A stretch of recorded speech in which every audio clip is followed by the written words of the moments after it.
আজ পড়ব ঋত্বিক ঘটকের লেখা একটি ছোট গল্প, গাছটি। গা থেকে একটু দূরে ছোট্ট নদীর তীরে হুমড়ি খেয়ে পড়া একটা বট গাছ। গাছ হিসেবে সেটা খুব ভীষণ কিছু নয়, বহু পুরনো গাছ, গুঁড়িটা পোকায় খাওয়া, ডালগুলো পচা। বিস্মৃত কোনো সুদূর অতীতে গাছটা ছিল তাজা, আজ নয়। কোনো কাজেই আসতো না গাছটা, শুধু গায়ে আসার পথে লোকে চিনত গাছটাকে, জানতো এর পরের বাকি আছে হরু কামারের হাপড়শালা, তারপর থেকে আসল গা। বছরে একবার শুধু গাছটার গৌরব যেত বেড়ে। চড়কের সময় ওর কয়েকটা শিকড়কে তেল সিঁদুর দিয়ে কারা যেন চকচকে করে তুলত। দূর দূর গা থেকে লোক আসতো, মেলা হতো গায়ের মাঠে। তখন হঠাৎ গাছটা দ্রষ্টব্য হয়ে উঠত, তারপর আবার সারা বছরের জন্য গাছটা পড়ে থাকত। আশেপাশে পোড়ো জমিগুলোতে গরু চড়ত, কখনো কখনো কোনো দুরাগত পথিক ওর শীতল ছায়াতে বসে পোটলা খুলে চিড়ে মুড়ি খেয়ে নদীর জল পান করে আবার রওনা দিত।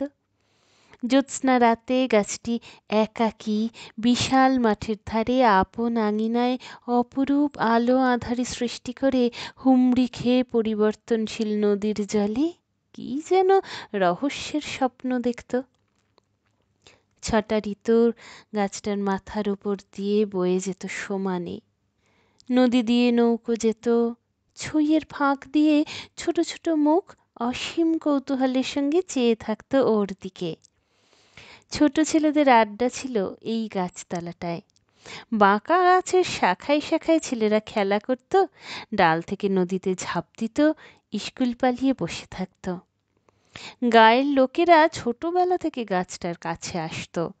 গ্রীষ্মের অপরাহ্নে কেউ কেউ ওর তলায়, শিকড়গুলো যেখানে জটিল হয়ে একটা সুন্দর বসবার জায়গা করেছে, সেখানে বসে নদীর স্তিমিত ছলাৎ ছলাৎ ধ্বনি শুনত।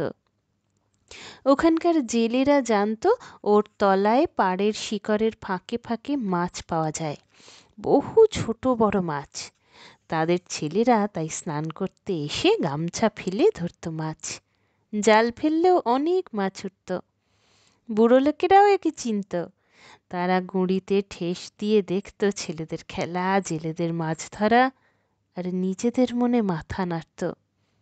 বোধহয় ভাবত তাদের জীবনের প্রদোষের কথা।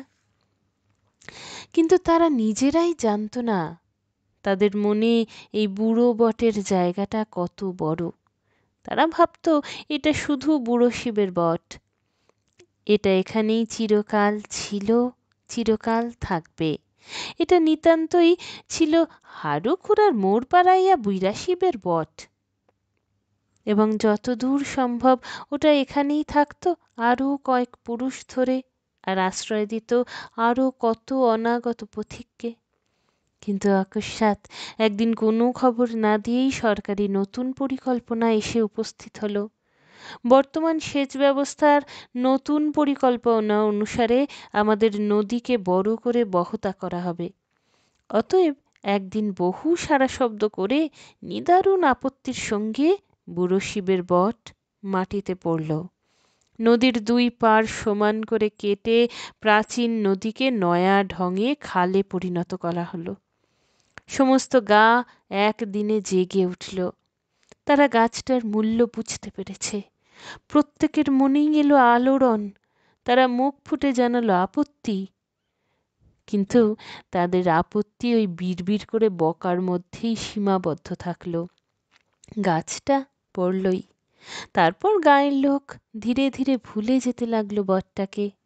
নতুন মুখ, নতুন বাড়িঘরদোর, সব নতুন। শুধু গ্রাম বৃদ্ধেরা যেত যখন ওইখান দিয়ে, তখন পাড়টা যেন বড় নেড়া লাগতো তাদের চোখে। তাই তারা হাত পা নেড়ে বর্ণনা করত এ কথা নতুন লোকদের কাছে, এ তাদের নব উদয়ন কথা। কিন্তু তাই বা কদিন? বটগাছটি এতদিন ধরে এত লোককে আশ্রয় দিয়ে দিয়ে আজ লোকের মন থেকে নিঃশব্দে মুখ বুজে অন্তর্ধান করেছে।